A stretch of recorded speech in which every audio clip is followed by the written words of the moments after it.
இந்த சந்தர்ப்பத்தில் நாங்கள் முக்கியமாக அவதானிக்க வேண்டியது என்னவென்றால், தமிழக வெற்றிக் கழகமும் அதன் தலைவர் திரு விஜய் அவர்களும் கூட்டங்கள் நடாத்தும் இடங்களுக்கு அவரை தேடி அவர்களுடைய ரசிகர்கள் அவரை பார்ப்பதற்கு ஓடுவதும், போலீசாருடன் தள்ளுமுள்ளுப்படுவதும், விழுவதும், வாகனங்களில் இருந்து விழுவதும், புழுதிகளுக்குள் ஆடு மாடுகள் போல் ஓடுவதும், மன்னிக்க வேண்டும், ஓமேயம் அதைத்தான் சொல்லலாம் போல கிடக்கு.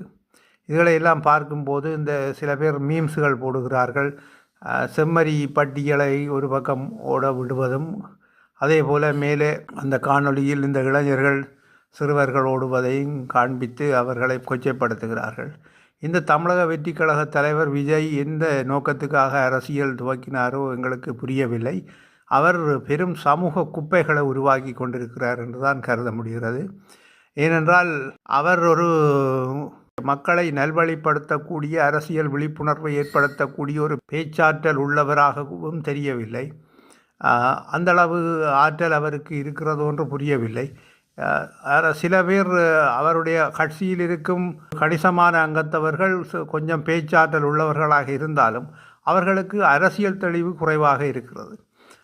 அத்துடன் அவர்கள் அண்ணன் சீமானும் அந்த நாம் தமிழர் கட்சியையும் வீழ்த்த வேண்டும் அல்லது ஏதோ ஒரு வழியில் அவர்களுக்கு வாக்கு வீதத்தை கொஞ்சம் முடிந்த வரையில் குறைத்து விட வேண்டும் என்கிற ஒரு நோக்கத்தில் தான் இந்த கட்சியை இயக்குகிறார்கள்.